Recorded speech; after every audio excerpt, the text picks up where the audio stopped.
नमस्कार मित्रों, संगम दक्ष एकेडमी के ऑनलाइन पोर्टल पर आप सभी का स्वागत है। मित्रों, देहरादून जिला सीरीज में हमने अब लास्ट जो बात किया था उसमें देहरादून जिले के नदी तंत्र पर बात किया था, जिसमें हमने यहाँ के 3 प्रमुख नदियों तथा नदी तंत्र के विषय में बात किया था। यमुना नदी तंत्र, टोंस नदी तंत्र तथा सोंग व सुसवा नदी तंत्र जो देहरादून शहर के आसपास प्रवाहित होती है, इन पर बात कर लिया था। इसी सीरीज को आगे बढ़ाते हुए आज हम बात करेंगे देहरादून जनपद के प्रमुख यहाँ के नेशनल पार्क, वन्य जीव विहार तथा मालसी डियर पार्क के विषय में, यहाँ अवस्थित प्रमुख जलप्रपात तथा यहाँ पर अवस्थित प्रमुख झीलें या ताल पर बात करेंगे। चलिए क्लास को आगे बढ़ाते हैं, शुरू करते हैं आज के टॉपिक को, आज के विषय को। सबसे पहले मैंने आपको बताया ही कि आज हम बात करेंगे देहरादून जनपद में अवस्थित क्या नेशनल पार्क के विषय में। इसके विषय में, नेशनल पार्क के विषय में। दूसरा हम बात करेंगे देहरादून के वन्य जीव विहार के विषय में, और तीसरा यहाँ के प्रमुख स्थलों के विषय में। सबसे पहले तो आपको ये जानना है मित्रों कि ये जो नेशनल पार्क होते हैं, नेशनल पार्क इसका मीनिंग क्या है। तो नेशनल पार्क में हम जानेंगे कि नेशनल पार्क एक ऐसी प्राकृतिक शरण स्थली होती है जिसके अंतर्गत आने वाले समस्त जीवों को हम क्या करते हैं, संरक्षित करते हैं। जितना भी जीव या पशु समुदाय इसमें आता है, इनको बचाने का प्रयास किया जाता है। और भारत में यदि आप पहले नेशनल पार्क की या एशिया या उत्तराखंड का पहला नेशनल पार्क की बात करेंगे तो कॉर्बेट नेशनल पार्क की बात करेंगे यहाँ पर। इसके बाद हम जानेंगे वन्य जीव विहार क्या होता है, वाइल्ड लाइफ सेंचुरी क्या होता है। तो वन्य जीव विहार ऐसी प्राकृतिक शरण स्थली होती है जहां हम किसी एक विशेष पशु या पक्षी प्रजाति को बचाने का प्रयास करते हैं तथा इसके अंतर्गत भी आने वाले समस्त जीवों को संरक्षित करते हैं। लास्ट टाइम यहाँ से क्वेश्चन जो पूछा था आपके लिए सेंटर में, ये पूछा गया था कि निम्न में से कौन सी ऐसी प्राकृतिक शरण स्थली है जहाँ मानवीय क्रियाकलापों पर प्रतिबंध होता है या रोक होती है। तो इसमें आपने देखा यहाँ से जो आपका नेशनल पार्क होता है मित्रों, इस पर मानवीय क्रियाकलापों पर क्या रहता है, प्रतिबंध रहता है। बाकी वन्य जीव विहार तथा बायोस्फीयर रिजर्व जो होते हैं, यहाँ मानवीय क्रियाकलाप कुछ मात्रा में किए जा सकते हैं। अर्थात आप पशुचारण कर सकते हैं, आप यहाँ से लकड़ी या अन्य दैनिक जो चीजें हैं वो आप यहाँ से क्या है, प्राप्त कर सकते हैं। चलिए आगे चलते हैं, यहाँ से देखते हैं नेक्स्ट में।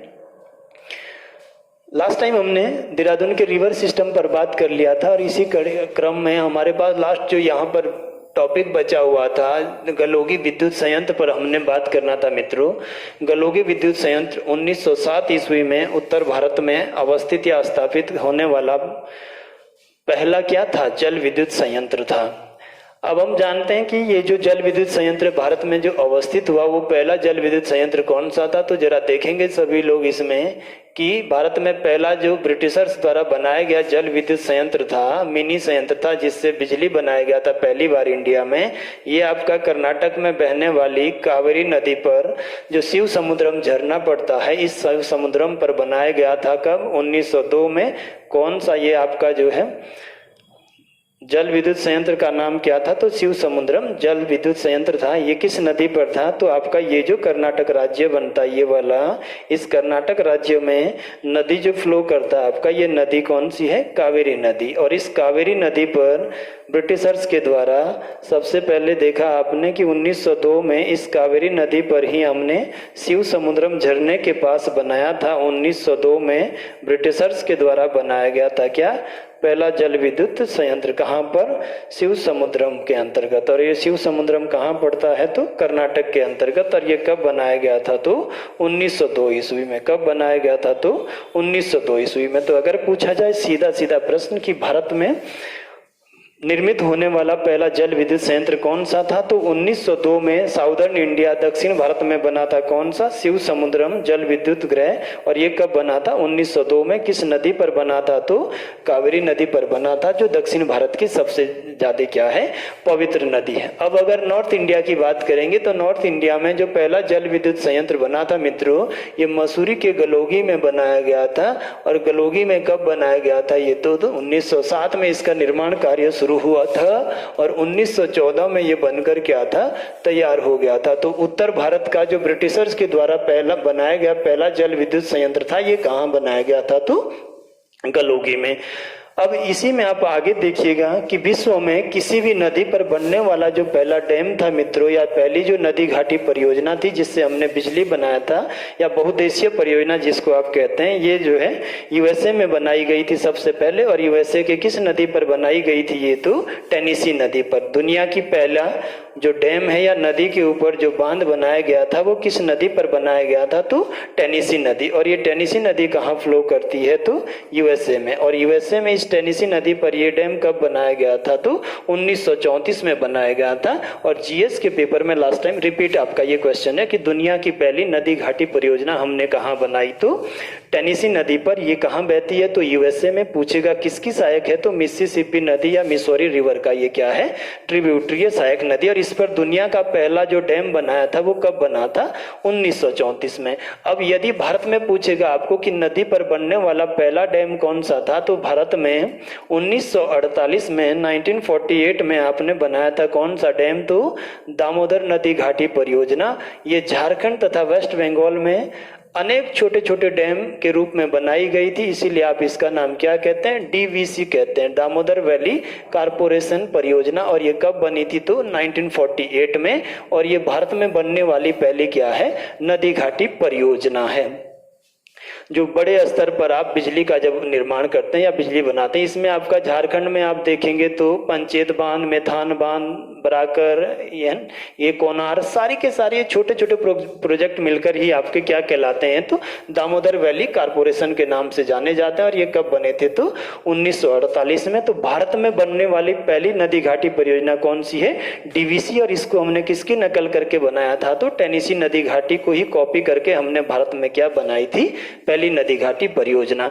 यदि जल विद्युत संयंत्र पूछेगा आप, ऐसे मिनी प्रोजेक्ट जो बहुत कम मात्रा में बिजली बनाते हैं या झरने या छोटी छोटी जगहों पर स्थापित होते हैं, तो भारत में अंग्रेजों ने 1902 में सबसे पहले बनाया था भारत का पहला जल विद्युत संयंत्र। ये कहां पर? तो कर्नाटक में कावेरी नदी से गिरता है शिव समुद्रम झरना, और यहीं पर टरबाइन चलाकर बनाया गया था।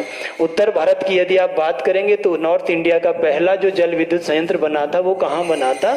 गलोगी में। और ये कब बनाया गया था? तो 1907 में बनाया गया था। कब बनाया गया था? तो 1907 में बनाया गया था। चलिए अब देखते हैं इसके बारे में, आगे जानते हैं मित्रों।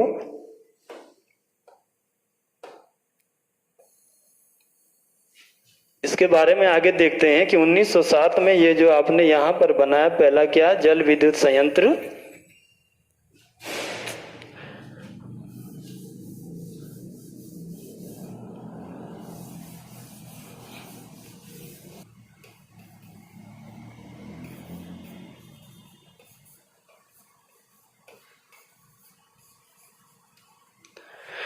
चलिए आगे चलते हैं, देखते हैं कि ये जो मसूरी रहा है आपका, मसूरी की जो स्थापना की गई थी, मसूरी को बसाया था कब? मसूरी को बसाया गया था मित्रों कब?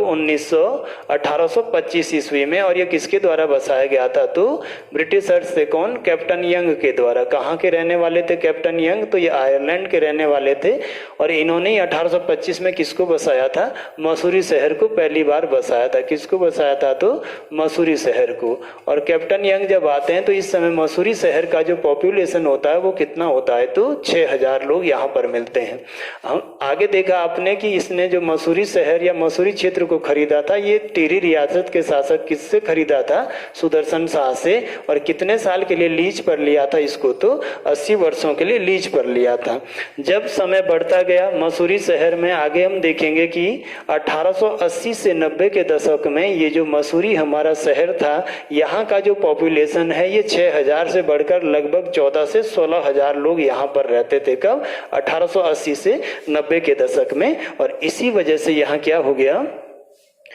पानी जो है, पानी की आपूर्ति कम हो गया, अर्थात यहाँ पर जो है जल की समस्या उत्पन्न होने लगी। इसी कारण हम देखेंगे कि ये जो ब्रिटिशर्स है ये सबसे पहले टिहरी रियासत के तत्कालीन जो शासक है, इस समय के टिहरी रियासत के जो शासक थे ये कौन थे इस समय? तो कीर्ति शाह थे। कौन थे मित्रों? तो कीर्ति शाह। और कीर्ति शाह 1891 में शासक बनेंगे पूरी तरह, इससे पहले महारानी गुलेरिया के अधीन रहेंगे। कीर्ति शाह से ये सबसे पहले अनुरोध करते हैं कि केम्प्टी फॉल जो आपका टिहरी रियासत के अंतर्गत बनता है, टिहरी गढ़वाल के अंतर्गत बनता है, यहाँ से कुछ पानी मसूरी के लिए दिया जाए। परंतु कीर्ति शाह यहाँ से जल आपूर्ति के लिए क्या है, इनको मना कर देते हैं। और इसके बाद ब्रिटिशर्स क्या करते हैं कि मसूरी के दूसरी तरफ देहरादून की तरफ जो झरना आपका बह रहा है, कौन सा, भट्टा फॉल, कौन सा झरना बह रहा है, तो भट्टा फॉल। और इसी भट्टा फॉल पे जो है इसी भट्टा फॉल से ये क्या करते हैं कि मसूरी के लिए जो पानी की आपूर्ति या जल की आपूर्ति उसको पूरा करने के लिए जो है प्लान तैयार करते हैं। इसी क्रम में आप देखेंगे कि 1902 या 1904 में ये जो मिस्टर एकमैन थे, ईस्ट इंडिया कंपनी के ही एक भी क्या है ये अधिकारी है, तो मिस्टर एकमैन ने 1904 में ये जो भट्टा फॉल है आपका, भट्टा फॉल में ही इसका डिजाइन किया था। और 1904 में इनके द्वारा बने डिजाइन के आधार पर ही 1907 में इसका जो है निर्माण कार्य प्रारंभ होता है। तो 1907 में गलोगी जल विद्युत केंद्र की स्थापना हुई, या इसका जो निर्माण कार्य है मित्रों, ये जो आपको दिख रहा है स्लाइड पे गलोगी जल विद्युत संयंत्र, इसका जो है निर्माण कार्य प्रारंभ हुआ। 1909 ईस्वी में इस गलोगी से हमने देखा कि 1909 में गलोगी से 1909 में इस मसूरी के गलोगी से पहली बार 24 मई 1909 को मसूरी में क्या है विद्युत बल्ब जलाया गया था। अर्थात फर्स्ट टाइम उत्तर भारत में जो बिजली आपने देखा वो 24 मई 1909 ईस्वी को कहाँ, मसूरी में जलाई गई थी। किससे, इसी गलोगी जल विद्युत संयंत्र से, या ये जो जलोगी आपका परियोजना था। इसके बाद 1912 में हमने गलोगी जल विद्युत परियोजना से ही देहरादून शहर को जोड़ा तथा यहाँ के लिए क्या है बिजली सप्लाई किया। गलोगी का जो उत्पादन क्षमता था वो कितना था, 3.5 मेगावाट ये क्या है बिजली बनाता है। और आज भी ये जो संयंत्र है ये भट्टा फॉल के ऊपर जो है ऐसे ही अवस्थित है या निर्मित है। तो उत्तर भारत का जो पहला जल विद्युत संयंत्र मित्रों वो कौन सा था, गलोगी जल विद्युत संयंत्र, जो कि हमने कब बनाया था, कब इसका निर्माण कार्य शुरू किया, तो 1907 में। और ये पूरी तरह कब तक बनकर तैयार हुआ, तो 1914 में। हमने देखा गलोगी जल विद्युत संयंत्र का जो डिजाइन किया था वो कौन थे, ईस्ट इंडिया कंपनी के अधिकारी मिस्टर एकमैन थे। 1907 में इसका निर्माण कार्य शुरू हुआ तथा 24 मई 1909 को मसूरी में इससे पहला विद्युत बल्ब जलाया गया तथा 1912 में इसको देहरादून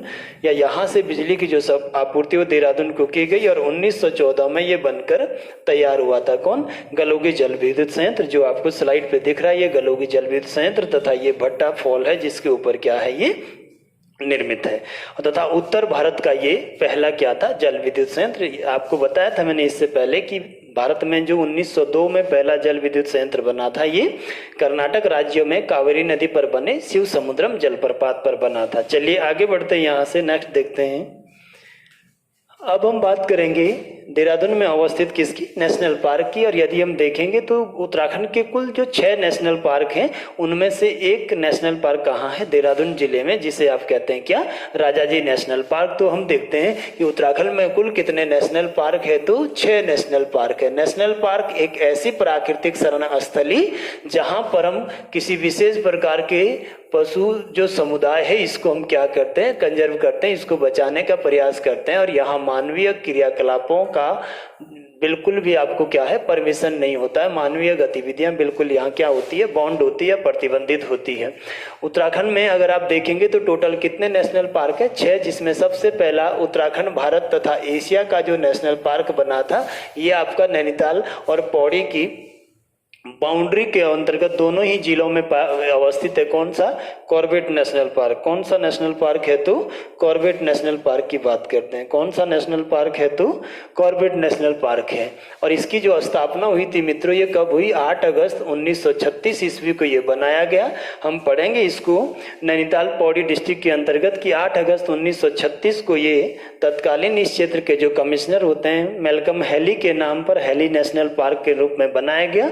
1948 में इसके साथ हमने क्या जोड़ा, इसका जो नाम किया वो राजाजी नेशनल। 1948 में हम 47-48 में हम देखेंगे मित्रों कि इसको क्या हमने नाम दिया, रामगंगा नेशनल पार्क। तथा 1956-57 में इसको जिम कॉर्बेट के नाम दिया। क्या नाम दिया, तो जिम कॉर्बेट नाम दिया। किसको, कॉर्बेट नेशनल पार्क को। जानेंगे बाकी इसके बारे में नैनीताल और पौड़ी के अंतर्गत। दूसरा जो नेशनल पार्क है आपका स्थापना के क्रम में ये बनाया गया उत्तरकाशी का, कौन सा, गोविंद नेशनल पार्क। और इसको बनाया गया कब, 1980 में। अगर इसका क्षेत्रफल आपसे पूछा जाएगा तो 472 वर्ग किलोमीटर, जबकि राजाजी का कॉर्बेट का कितना है तो 520। 520 में से अगर पूछेगा तो 312 पौड़ी में है और 208 इसका जो एरिया है वो कहाँ है, नैनीताल के अंतर्गत। और यही क्वेश्चन बनता है कि ज़्यादा एरिया कॉर्बेट का कहाँ है तो पौड़ी गढ़वाल में, बाद में बात करेंगे। तीसरा जो नेशनल पार्क है स्थापना के क्रम में, ये चमोली में अवस्थित है मित्रों आपका, और ये कौन सा है, नंदा देवी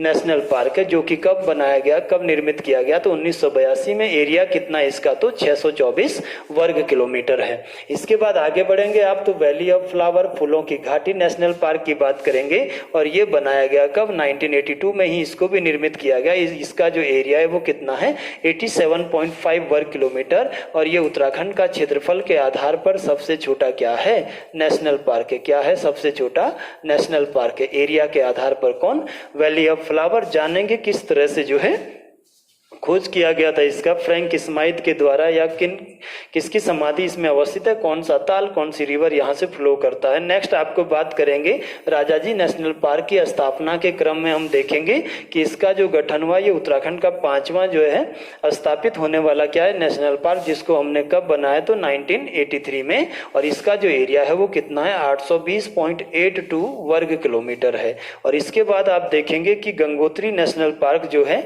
ये सबसे बाद में बनने वाला क्या है, नेशनल पार्क है, जिसकी स्थापना हमने कब करी मित्रों तो 1989 में, और ये 2390 वर्ग किलोमीटर के साथ क्षेत्रफल के आधार पर उत्तराखंड का क्या है, उत्तराखंड का सबसे बड़ा ये क्या है तो नेशनल पार्क है। सबसे बड़ा क्या है तो नेशनल पार्क है, कौन सा, गंगोत्री आपका जो नेशनल पार्क है। चलिए तो इसमें जानते हैं देहरादून जिले के अंतर्गत, जो देहरादून के अंतर्गत हमको मिलेगा क्या, राजाजी नेशनल पार्क। आगे बढ़ते हैं और बात करते हैं किसके ऊपर, राजाजी नेशनल पार्क के ऊपर।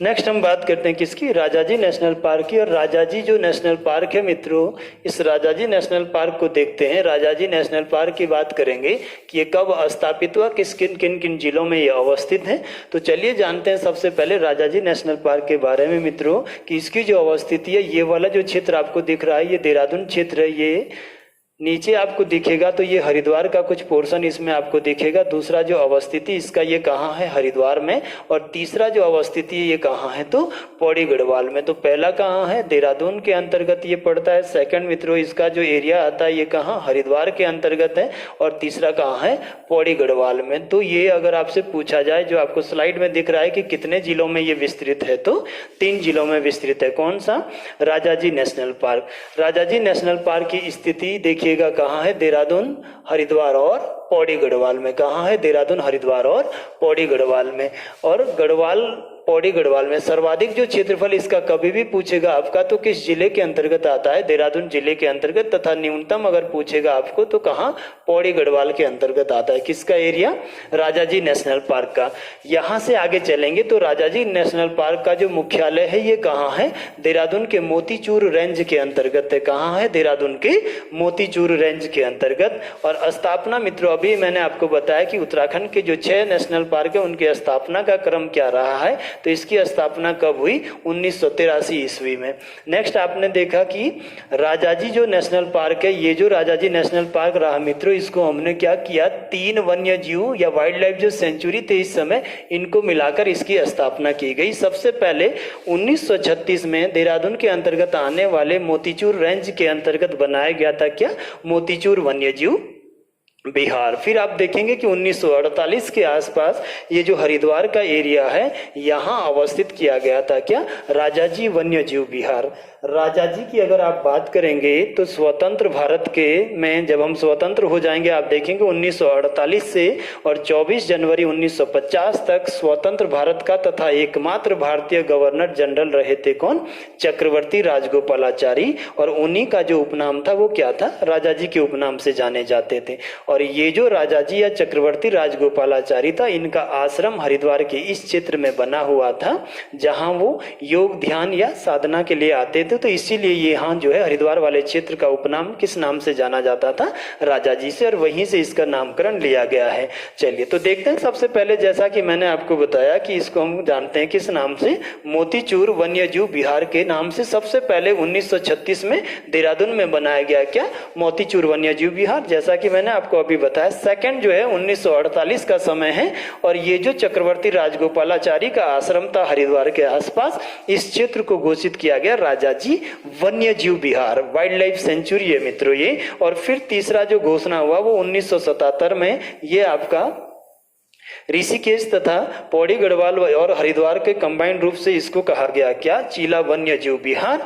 और इन तीनों को ही हमने कंबाइंड किया मित्रों, इन तीनों को मिलाकर ही 1983 ईस्वी में हमने स्थापित 1983 में हमने स्थापित किया किसको, राजाजी नेशनल पार्क बनाया, इन तीनों ही वन्य जीव विहारों को मिलाकर। इसके बाद अगर हम इसका क्षेत्रफल देखेंगे मित्रों, तो राजाजी नेशनल पार्क का जो कुल एरिया है ये 820.42 वर्ग किलोमीटर है। कितना है तो 820.82 वर्ग किलोमीटर एरिया में विस्तृत है कौन, राजाजी नेशनल पार्क, जिसमें सबसे ज्यादा जो एरिया है वो देहरादून के पास है, सबसे कम एरिया किसके पास है, पौड़ी गढ़वाल के पास है। इसका जो मुख्यालय मित्रों वो देहरादून के किस में, मोतीचूर वन रेंज के अंतर्गत या मोतीचूर के अंतर्गत इसका क्या है, मुख्यालय आता है।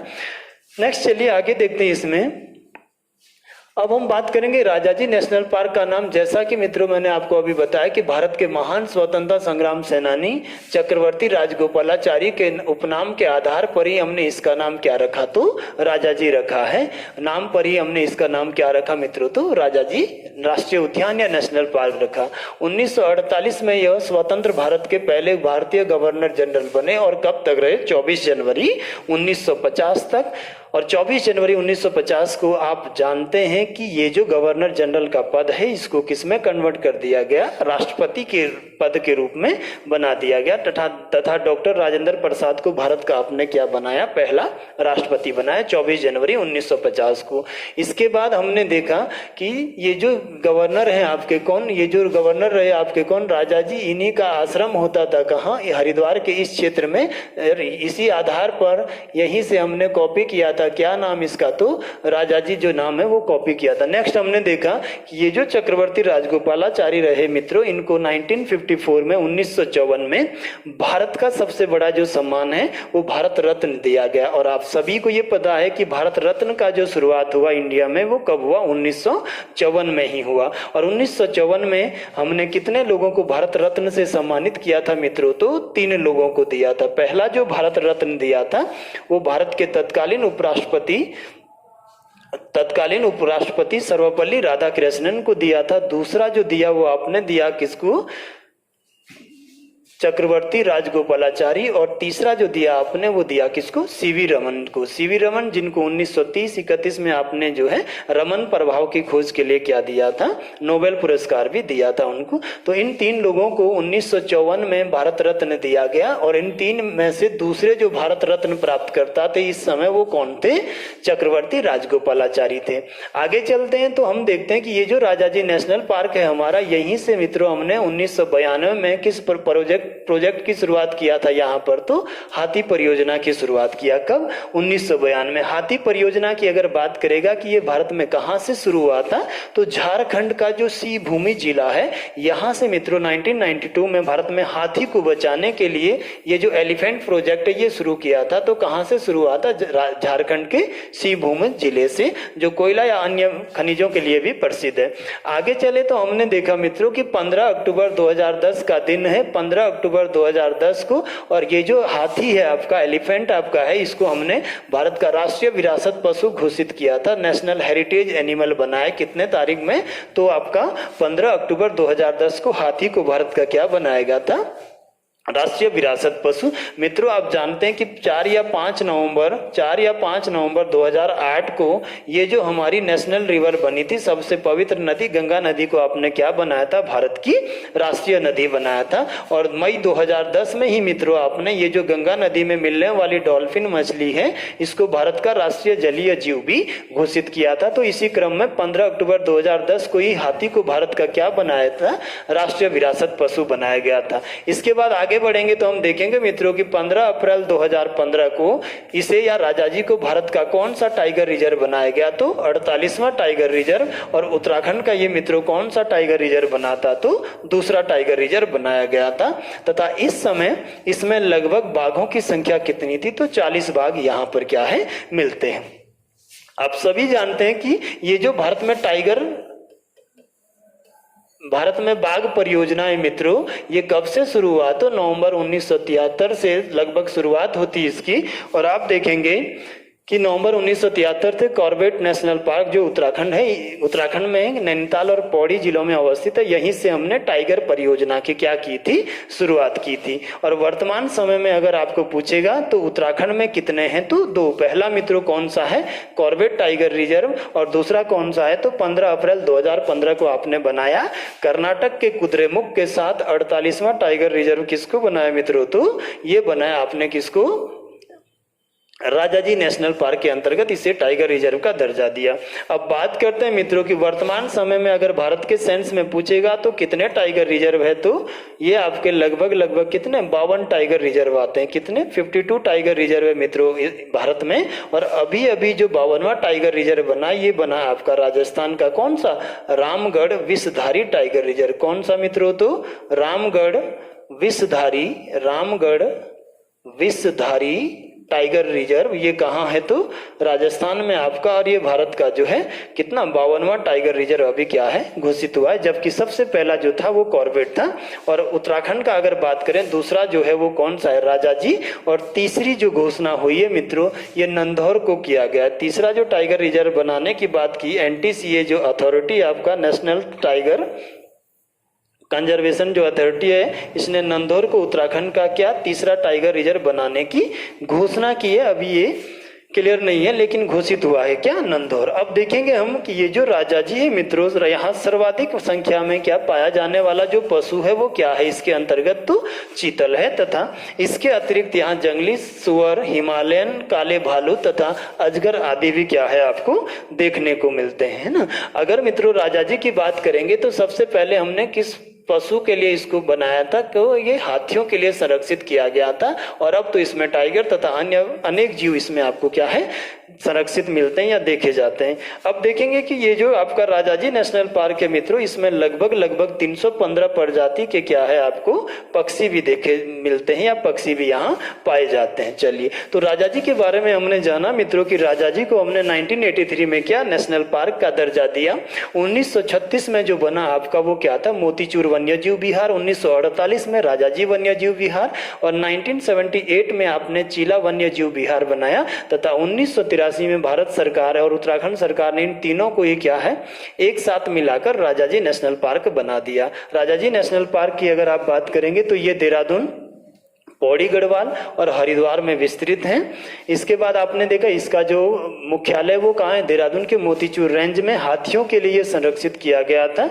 15 अप्रैल 2015 को इसे भारत का 48वां टाइगर रिजर्व बनाया गया। तो ये सब चीजें आपने जानी। वर्तमान में टाइगर रिजर्व इंडिया में कितने हैं? तो 52वां जो बना वो आपका राजस्थान का रामगढ़ विषधारी जो आपका टाइगर रिजर्व है, इसको घोषित किया गया। चलिए नेक्स्ट चलते हैं, इसके बाद आगे बढ़ते हैं। अगली बात करेंगे मित्रों उत्तराखंड के प्रमुख वन्य जीव विहारों की। किसके ऊपर बात करेंगे? वाइल्ड लाइफ सेंचुरी के ऊपर बात करेंगे। और उत्तराखंड में अगर आपसे पूछा जाए मित्रों तो उत्तराखंड में सबसे पहला जो वन्य जीव विहार बनाया गया था ये कौन सा था? गोविंद वन्य जीव विहार, जिसकी स्थापना कब की गई? 1955 में। एरिया कितना है? क्षेत्रफल तो 485 वर्ग किलोमीटर। इसके बाद दूसरा जो बनाया गया मित्रों वो कौन सा था?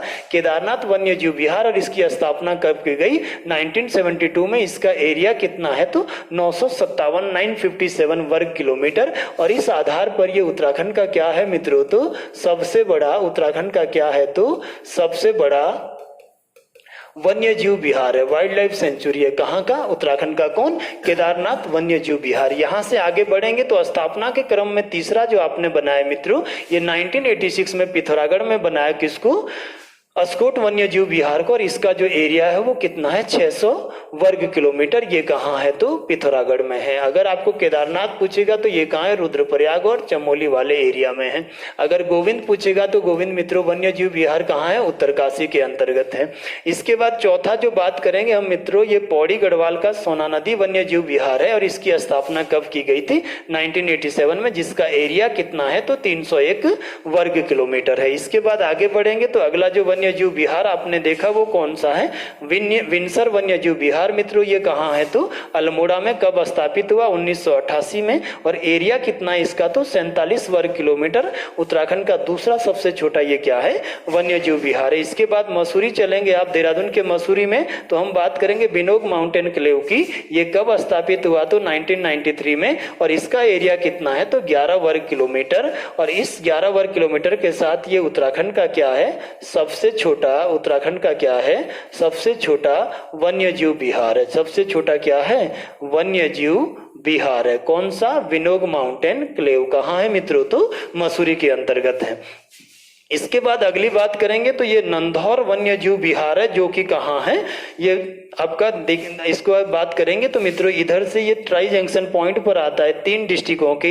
इधर है आपका नैनीताल, इधर है आपका चंपावत और नीचे आपका पड़ता है क्या, उधम सिंह नगर। और इन तीनों में अवस्थित है कौन सा, नंधौर वन्य जीव विहार, जो उत्तराखंड में सबसे नवीन जो निर्मित है या सबसे नवीन जिसकी स्थापना की गई थी कब, 2012 में। और यदि आपको इसका एरिया पूछेगा तो कितना एरिया ये लिया हुआ है, 270 वर्ग किलोमीटर लिया हुआ है। तो अभी हमने देखा कि उत्तराखंड में वर्तमान समय में कितने वन्य जीव विहार है तो 7। और स्थापना के क्रम में सबसे पहले उत्तरकाशी का गोविंद 1955, फिर केदारनाथ 1972, फिर अस्कोट 1986, सोना नदी 87, विंसर 88, विनोग 1993 और नंधौर आपका 2012 में क्या है, निर्मित किया गया है। चलिए, तो इसमें हम देखेंगे कि देहरादून जिले में जो हमको वाइल्ड लाइफ सेंचुरी पढ़ना है मित्रों, ये कौन सा है, बिनोग माउंटेन क्लेव, जो कब बना 1993 में। और कितने वर्ग किलोमीटर एरिया लिया हुआ है, 11 वर्ग किलोमीटर। और उत्तराखंड का ये क्या है तो सबसे छोटा वाइल्ड लाइफ सेंचुरी है। चलिए आगे चलते हैं, जानते हैं बिनोग माउंटेन वन्य जीव विहार के बारे में।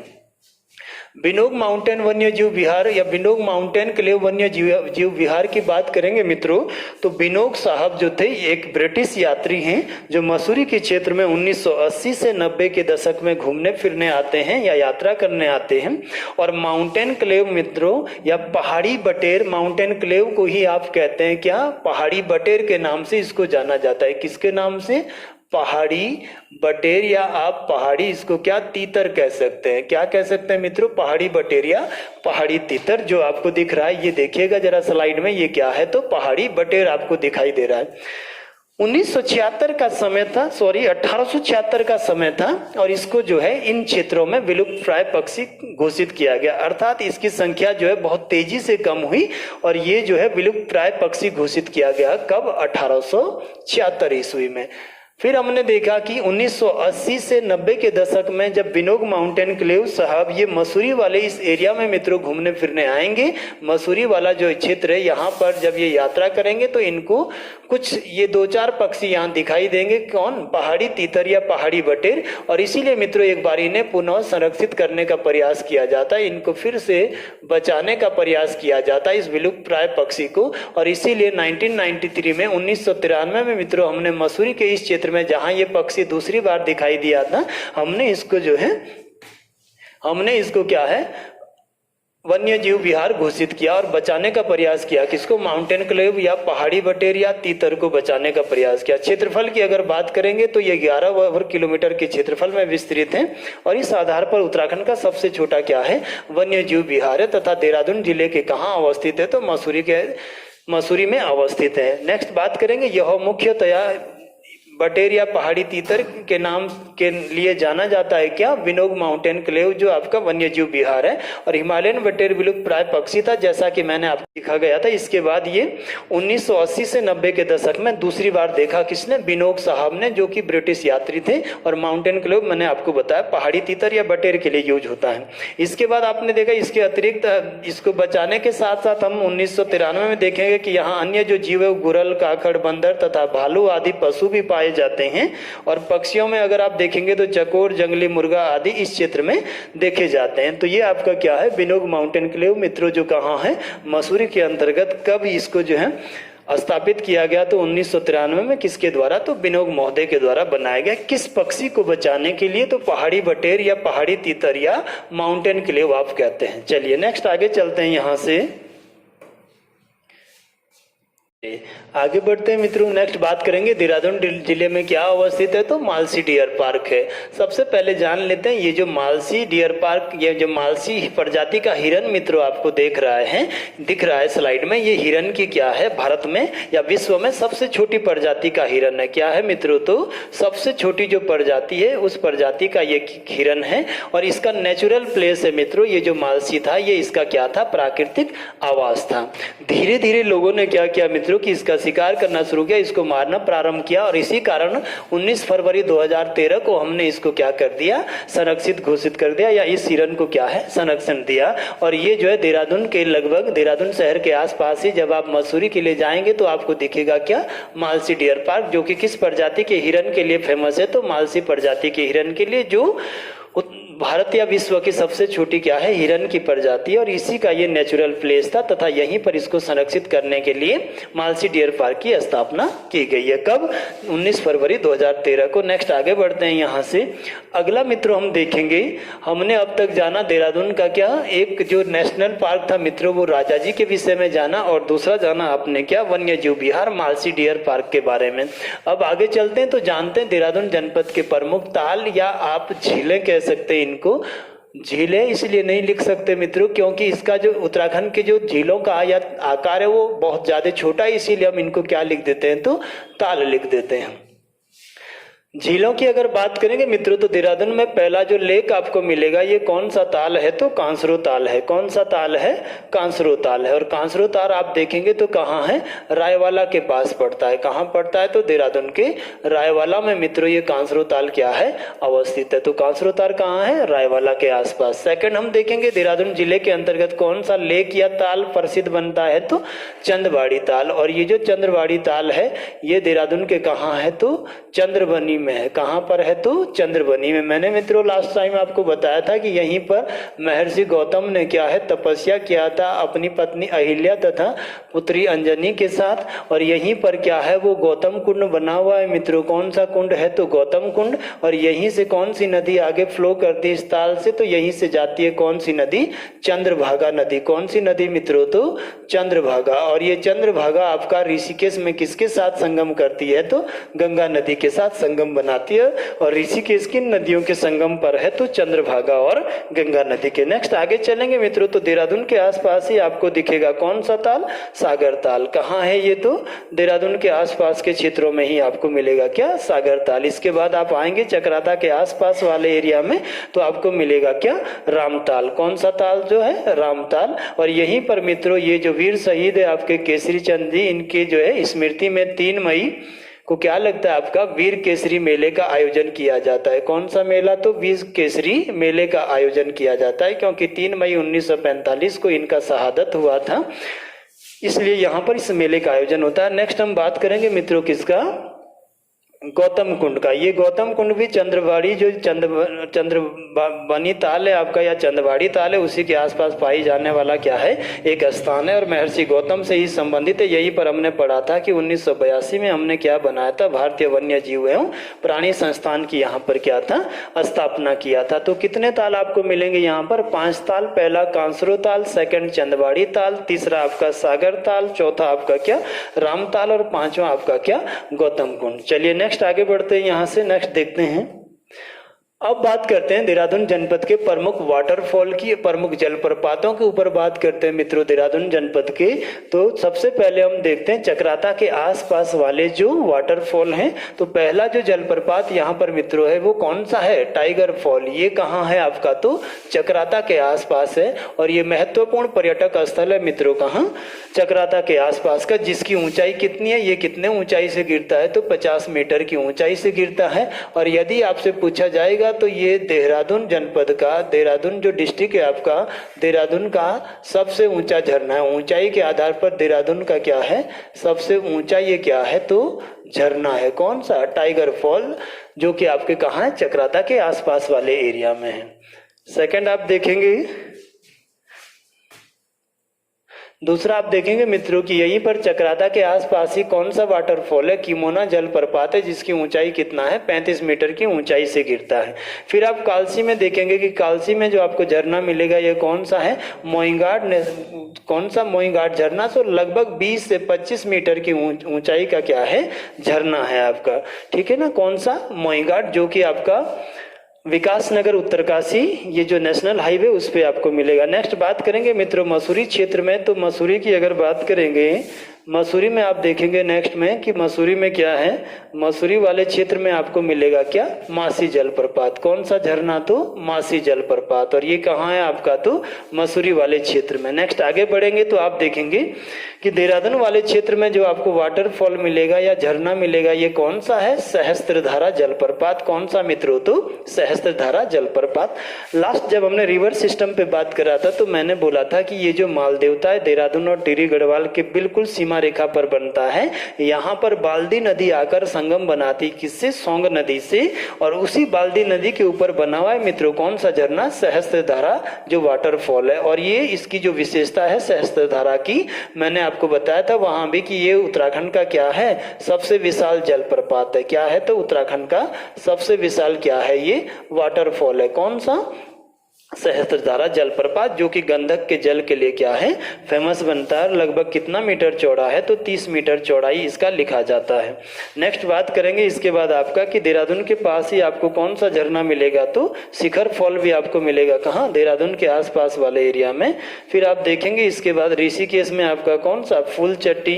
इसके बाद आपका कौन सा, पटना जो जलप्रपात है, ये भी आपका कहाँ मिलेगा, तो ऋषिकेश के आसपास वाले एरिया में ही। और तथा गरुड़ चट्टी भी जो झरना देखने को मिलता है मित्रों, ये कहाँ है, ऋषिकेश के क्षेत्रों में ही आपको देखने को मिलता है।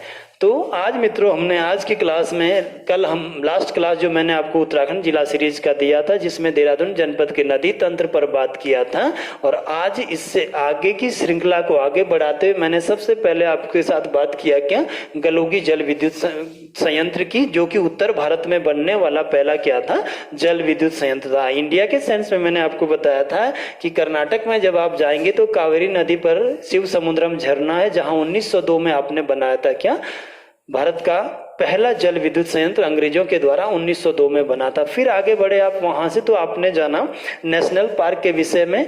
नेशनल पार्क में हमने जाना कि उत्तराखंड में टोटल कितने हैं, 6, तथा देहरादून जनपद के अंतर्गत जो आता है वो कौन है, राजाजी। और राजाजी के बारे में हमने विस्तार से जाना कि कब बना, कहाँ से ये उपनाम लिया गया, कब जो है इसको आपने टाइगर रिजर्व घोषित किया, कब यहाँ जो है हाथी परियोजना का शुरुआत किया। फिर आपने अगला देखा मित्रों नेक्स्ट कि इसके बाद अगर हम बात करेंगे वन्य जीव विहार की, तो उत्तराखंड में अभी टोटल कितने हैं, 7 वन्य जीव विहार है, जिसमें सबसे पहले गोविंद बना 1955 में, और सबसे लास्ट में 2012 में आपने बनाया मित्रों को इसको नंदौर वन्य जीव विहार को।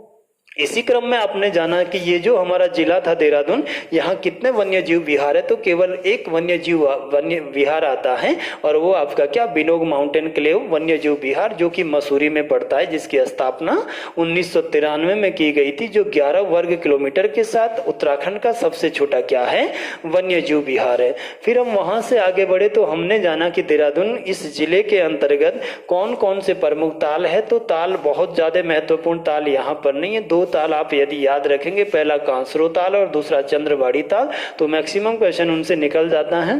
उसके बाद हमने जाना कि इस जिले में कितने वाटरफॉल है, किस किस प्रकार से, कहां पर अवस्थित, तो आपने जाना मित्रों कि देहरादून जनपद में अगर बात करेंगे तो यहाँ का सबसे ऊंचा झरना जो हमने पढ़ा था वो क्या था, टाइगर फॉल का बात किया था, और साथ में सहस्त्रधारा जलप्रपात जो कि देहरादून के पास बाल्दी नदी पर बना है, ये उत्तराखंड का सबसे क्या है, विशाल जलप्रपात है। विशाल मतलब जो चौड़ाई से गिरता है, ठीक है ना। तो यहां तक हमने कंप्लीट कर लिया मित्रों आज की क्लास में, और इससे आगे की जो क्लासें हैं वो हम कल कंटिन्यू करते हैं आपके लिए। नेक्स्ट जो लेक्चर होगा वो कल आपके लिए लेकर आते हैं, जिसमें हम बात करेंगे देहरादून जनपद के धार्मिक स्थल, ऐतिहासिक स्थल तथा महत्वपूर्ण जो अन्य स्थल है उन पर पूरा सीरीज लेकर आएंगे मित्रों। तो लगातार बने रहे आप क्या, संगम दक्ष कि ऑनलाइन पोर्टल पर या ऑनलाइन क्लासेस पर, और मैं आपको नियमित ये कह रहा हूँ कि आपको ये जो हमारी क्लासेस है वो कैसी लग रही है, आप अपने कमेंट लिखें, आप लिखें इसके बारे में कि कौन कौन से हमने सुधार करने या क्या क्या चीज़ें इसमें ऐड करनी है। और अभी हमने अपना संगम दक्ष एकेडमी पर ही टेलीग्राम चैनल शुरू किया हुआ है, तो उस टेलीग्राम चैनल को भी आप, उसका लिंक वहीं पर डिस्क्रिप्शन बॉक्स में दिया गया है, आप उस टेलीग्राम चैनल को ज्वाइन करें तथा जितने भी PDF या अन्य जो भी चीज़ें हम अपने चैनल में अपलोड करते हैं या डालेंगे वो सब आपको प्राप्त हो जाएगी। चलिए मिलते हैं नेक्स्ट अगले लेक्चर पर और बात करेंगे आगे। नेक्स्ट जो बचा हुआ है देहरादून जनपद के प्रमुख पर्यटक स्थल, वो चाहे धार्मिक हो, चाहे ऐतिहासिक हो, चाहे आपका अन्य जो पर्यटक स्थल या अन्य जो स्थान है, उन सभी पर विस्तार से बात करेंगे कल वाले लेक्चर पर। तब तक के लिए नमस्कार, शुभ रात्रि।